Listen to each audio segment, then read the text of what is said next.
Salut à tous, on se retrouve ce soir pour l'épisode 2586 de l'After Zap Image. On commence tout d'abord et c'est officiel avec le nouveau 4e maillot de Lille pour cette nouvelle saison. Donc c'est ce maillot là dévoilé par leur équipementier New Balance. Donc plutôt beau maillot, enfin moi je le trouve plutôt beau. Donc ils le porteront quelques fois cette saison. Tiens, toujours avec Lille, vu qu'on parle de ce club, on va parler de Samuel Umtiti. Vous savez que lors du dernier match contre Reims, mardi soir, il a reçu un gros coup à la tête. Et l'ancien responsable médical de la Ligue nationale de rugby dans l'équipe, donc il a dit: au rugby, on aurait sorti immédiatement et définitivement Samuel Umtiti du terrain après un tel choc. Il présente 3 des critères de sortie définitive, donc un choc violent à la tête, une perte de connaissance et hypotonie immédiate, donc chute avec le bras comme un pantin, en gros. Il est KO en gros. En plus, il a besoin d'aide pour se relever et il n'est pas stable sur ses pieds. Dans ce cas, même pas besoin de passer un test d'évaluation de blessure à la tête. Donc c'est vrai que quand même Lille, les médecins de Lille lui ont dit qu'il pouvait rejouer. Il restait seulement quelques minutes et après à la mi-temps il a refait un malaise, donc après il est sorti bien sûr Umtiti, mais c'était quand même un grand risque de le faire rejouer alors qu'il venait de prendre un énorme choc à la tête juste avant. On ne sait pas ce qu'aurait pu, ça aurait pu être beaucoup plus grave en gros. Donc voilà, c'est vrai que le médecin de Lille il a pas trop bien géré, on va dire, la situation.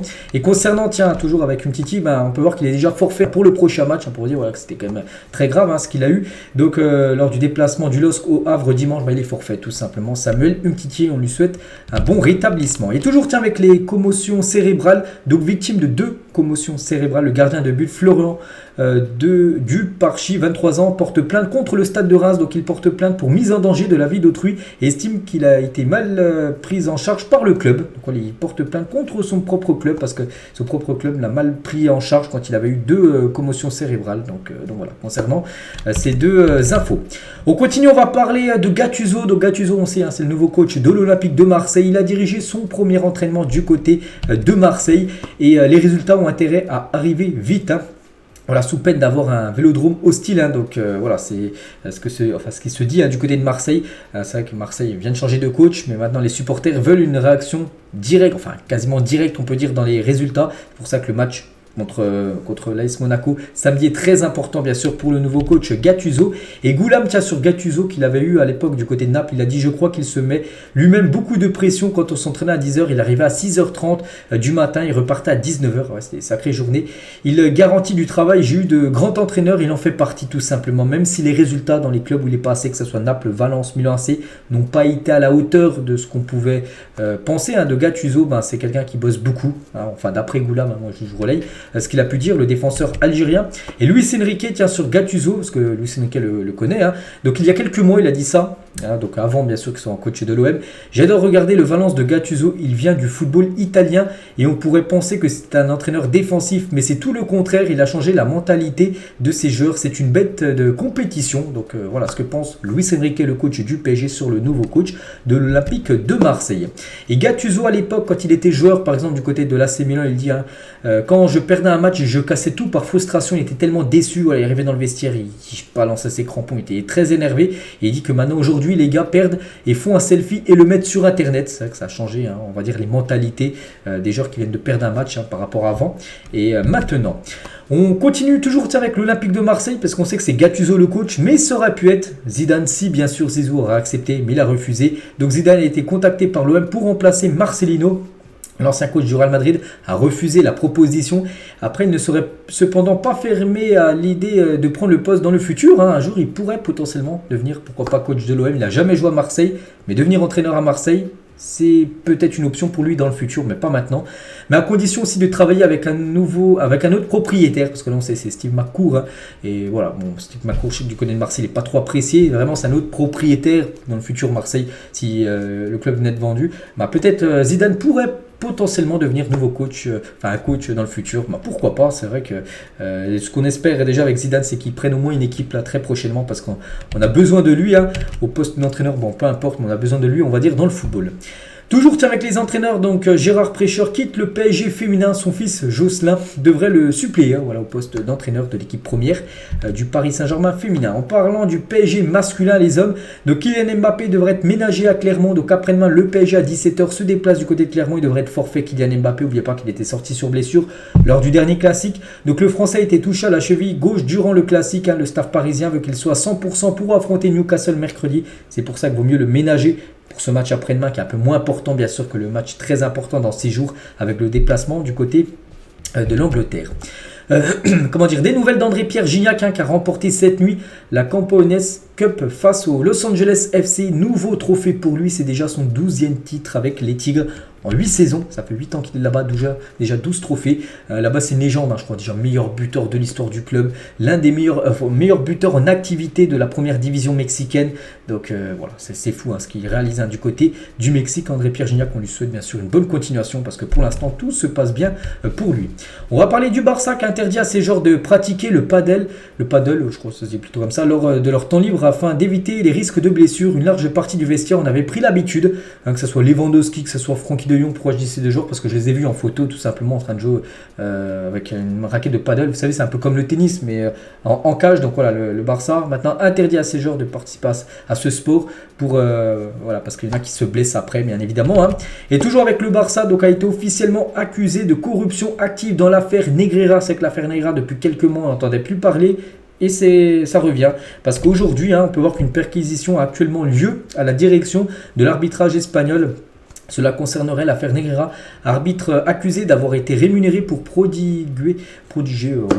favoriser, on va dire, le Barça lors des rencontres, donc soupçonné de corruption par la justice espagnole. Donc voilà, ce qui se passe actuellement du côté du Barça, l'affaire Negreira revient à la surface. Donc voilà, c'est fou, parce qu'on sait que ça avait beaucoup fait tâche par rapport à l'enseigne du FC Barcelone. Sébastien Haller s'exprime sur le titre perdu et son cancer. Souvenez-vous les gars, déjà le titre perdu par Dortmund lors de la dernière journée, il devait absolument gagner. S'il gagnait, c'était fait. Puis ils avaient perdu le dernier match, je me souviens plus c'était contre qui. Puis le Bayern avait gagné grâce à Musiala en toute fin de match, à la 90e, et du coup le Bayern avait gagné le championnat. Il parle aussi de son cancer. C'est vraiment comme ça, le titre perdu me fait plus souffrir que le diagnostic de cancer à l'époque. Quand on est malade, on ne peut rien y faire, il faut l'accepter et s'en remettre. Mais nous avions le titre en main, nous pouvions tout influencer. C'est vrai que s'ils gagnaient, c'était devant le Bayern, tout simplement. Et surtout que le Bayern, ça fait plus de 10 ans qu'il gagnait le championnat. Dans ce cas, vous devez accepter douloureusement que vous avez fait des erreurs ou pris de mauvaises décisions. Mais j'ai aussi appris, surtout pendant ma maladie, à ne pas laisser les choses négatives m'affecter autant. Donc quel guerrier, parce qu'il est revenu. On sait que pendant de temps en temps, puis je vous envoyais des infos concernant Haller quand il était en mode rétablissement. Ça a été dur pour lui, bien évidemment, puis il est revenu, puis maintenant, voilà, c'est un titulaire quasiment indiscutable du côté de Dortmund. On est très content, bien sûr, qu'il a pu reprendre sa carrière. Des nouvelles de Jess Lingard qui s'entraîne actuellement du côté de Al-Ettifaq. Il n'appartient pas au club, juste il s'entraîne avec cette équipe. Après, peut-être il pourrait signer un contrat à ça, j'en ne sais rien. Mais pour l'instant, il est toujours libre, le joueur Jess Lingard qui s'entraîne à West Ham là, pendant un mois, et maintenant, c'est du côté de l'Arabie Saoudite où il s'entraîne. Jean-Marc Furlan, donc l'entraîneur de Caen, ne croit pas aux jeunes en sortie de banc, c'est-à-dire il ne croit pas aux jeunes de son équipe pour rentrer en cours de jeu. Il a dit on a beaucoup de jeunes sur le banc et les jeunes ça ne fait pas de la différence, que ce soit très clair. Voilà, donc il ne mise pas du tout sur la jeunesse. Il dit un petit peu n'importe quoi parce que les jeunes, bien sûr, comme les joueurs expérimentés, ils peuvent bien sûr débloquer des situations en fin de match. Alors lui, il ne compte pas du tout sur les jeunes. Donc sacré message comme qu'il envoie aux jeunes du côté de Caen. Nombre de buts marqués en Première Ligue en 2023, Leicester 25 et Chelsea 24. Pour rappel, Leicester est relégué en Championship depuis mai. Depuis mai, ils ne jouent plus de matchs de Première Ligue, mais ils ont inscrit plus de buts en Première Ligue que Chelsea. Depuis janvier, c'est fou, c'est fou comme la tristesse, on va dire, offensive du côté de Chelsea. Pourtant, quand on sait tout ce qu'ils ont investi en millions, c'est une catastrophe.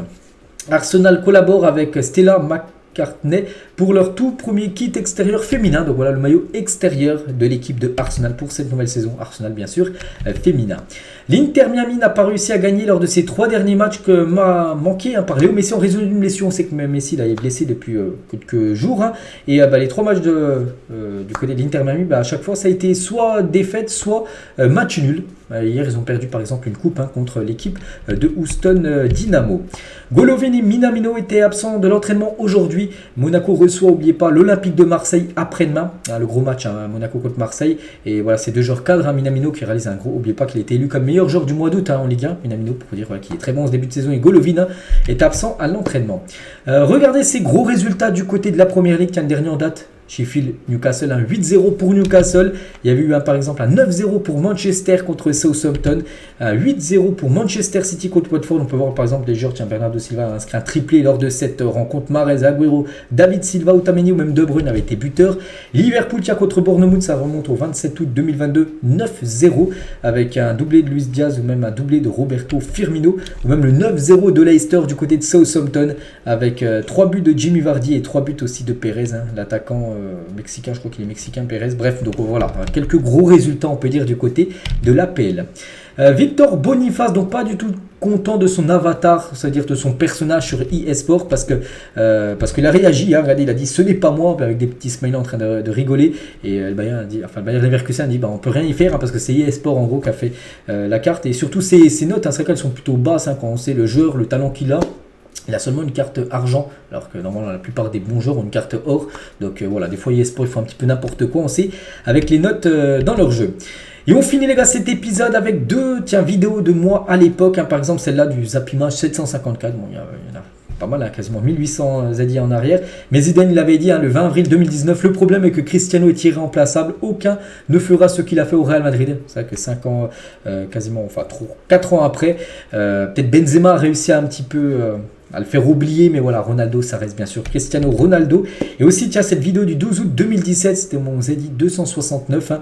Donc, en gros, c'était une question de fin que je posais à la fin. Donc, Neymar, vous imaginez Neymar soulever un ballon d'or avec le maillot du PSG? Donc, on peut dire que la réponse est non. C'est vrai qu'il n'a jamais remporté le ballon d'or au PSG ou même tout court. Hein. Voilà, Neymar, hein, du côté du Paris Saint-Germain. Et on finit avec ces deux photos de mes ZI, on va dire à l'époque. Donc, voilà, les gars, ce qu'elle va dire. J'espère que ça vous a plu. On se retrouve demain, bien sûr, le ZI et l'After Zapimage prévu demain. Et moi, je vous souhaite un bon jeudi et à demain.